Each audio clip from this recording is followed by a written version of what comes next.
going on, guys? Welcome back to the channel. Welcome if it's your first time here. Well, guys, I'm making another video indoors. You all know that I hate to make videos indoors because outdoors is so much better because of the scenery, because of the lighting, and even the sound is better outdoors. So I definitely prefer to make videos outside whenever I can. However, it looks like that it's going to start raining any second, and I don't want to be in the middle of making a video and the rain start pouring down. However, that does tie in with today's video topic, and that is water storage.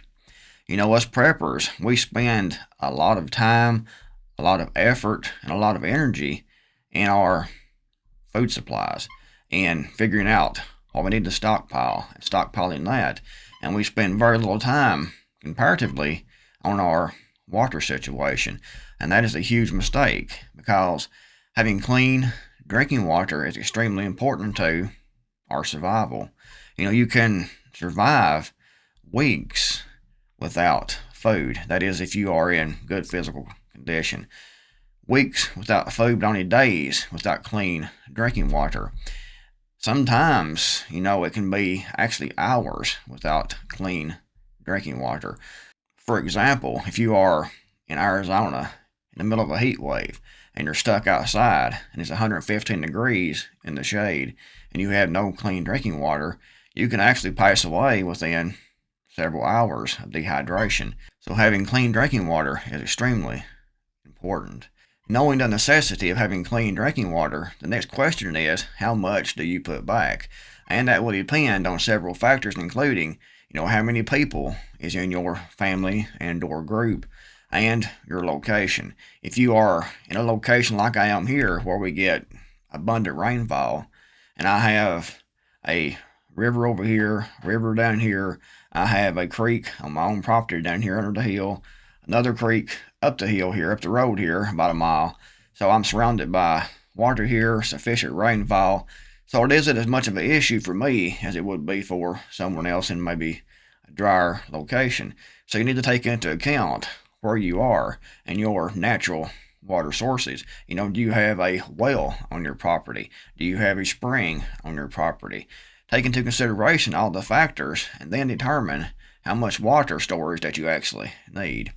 I generally recommend, as a general rule, that everyone have at least 2 gallons of clean drinking water per person put back in storage. So if you have a family of 4, you have 2 gallons per day, that is 8 gallons of drinking water per day, or 240 gallons for a month. Now, it's difficult to store a year's supply of water because of the sheer capacity and the sheer storage space that's going to take. However, having a 1 month supply is definitely recommended. More if you can and have the room. And like I said, it depends on your location and your individual needs. But put back at least enough for 2 weeks to a month, bare minimum, no matter where you are. Even where I am here, I have a month supply of water storage here where I am. Extremely important because you don't know what's going to happen. You don't know about weather patterns and things like that. So it's important to have all the bases covered. Once you figure out how many gallons of water that you need to have in storage, the next question is containers. What do you store that water in? And it may be tempting to use something like, recycled milk jugs. However, those are definitely not recommended because that plastic is very thin and it breaks down quickly. Within a couple of months, it starts breaking down, and within 3 to 6 months, you'll start having leaks. Very easily punctured because the plastic is so thin. Also, the lids are not good. They're loose fitting and they're prone to coming off, and it just isn't recommended to use those jugs, even though, like I said, it may be tempting because those are free. I like to use the 5, 6, and 7 gallon water jugs you can get online at any prepper supply company vendor's website. You can get these at Walmart, at any camping supply store, just about anywhere that carries any type of camping supplies and outdoor gear will carry these types of water containers. I like the ones that are more narrow and more tall. I'll put a photograph of one right up here so you can see what I'm talking about, because those stack very well into, your closet or something like that because of the narrowness. If they're more wide and more lower down, it takes up more space for the same amount of water, but these are more tall and they will stack into a closet rather neatly. So if you have a small apartment or something like that, these are perfect for storage. You can also get the square water containers that are sold by most online prepper supply companies, and those are great too because you can stack those up on top of each other. You can buy, bottled water, things like that, but that plastic is better than the plastic you will get from the milk jugs. However, even the bottled water, the plastic with that bottled water is fairly thin, and I don't like that thin plastic. I don't think it's secure enough. However, if you buy that type of water storage, in the bottles, you can put that back and those will stack up. I'd go maybe 5 deep on those because you don't want to go too much, because water is heavy and it could push and break down the containers down below. However, if you go that route, you want to definitely use and rotate in the first in, first out basis. For me, I prefer to use the 6 gallon, 7 gallon, 5 gallon containers that are, narrow but tall. You can stack those up, line those up, and put 15 or 20 in a typical closet space. And that's a lot of storage water in a small space, and it keeps it out of the way. You might also want to look into something like, plastic barrels, 55 gallon plastic drums. Again, you can buy these online at prepper supply companies, and these work great for putting 55 gallon of water storage back in a small space, because you don't have all the space that the containers take up. You have one space that is about 2.5 feet wide and about 4 feet tall that you can put in 55 gallon of water. Several of those barrels, will go a long ways in completing your water storage. However, the downside of those water storage containers, those water jugs, is the cost. And the price has risen on those over the last couple of years quite a bit. Actually, I think right now one jug is around $16 the last time I checked. I could be wrong because prices are so often fluctuating right now, so it's difficult to tell. So if you buy enough of those jugs to store back, say that 240 gallon of water for that month, it's going to be a lot of jugs and a lot of money. And it gets very costly, and most of us don't have that kind of money. I have a mixture of different containers. I have the 55 gallon drums. I have 3 of those full of water. I have about 10, I think it is 10 or 12 of the water jugs I talked about a minute ago. And I also have 5 gallon food grade buckets for water storage. These are much cheaper to purchase, and you can actually stack these up 2 or 3 deep. I go 2, but you could probably go 3 without worrying about, crushing the lids down or causing any issues. However, the 5 gallon buckets, you can buy the food grade buckets. You can get those for $2, $3, $4, $5, depending on where you get those at. And you can buy those, store your water supplies in those, put those lids on and stack those up. Those will take a little more space than the dedicated water jugs. However, the cost is actually much cheaper.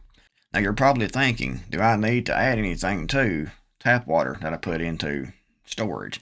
And the answer is no. Tap water is treated at the treatment facility before it comes to your tap, so there's really no need to add anything to that water. Just straight from the tap into the containers, seal those containers up to keep everything nice and clean, and put that container into a location out of direct sunlight, preferably out of any direct light source. To supplement your water storage, it's a good idea to look into rainwater catchment, especially if you have a lot of rain fall like I do here.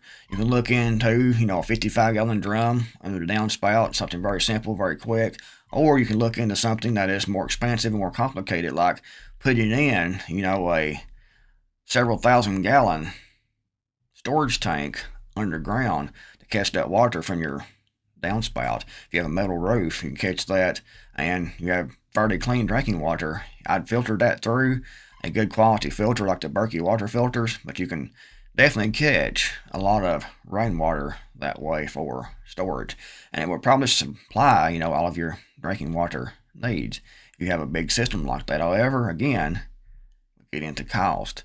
So you can go that route if you had the funds, and that's great. But most of us, have to rely on something like a 55-gallon water storage barrel that is set up to catch rainwater from our roof.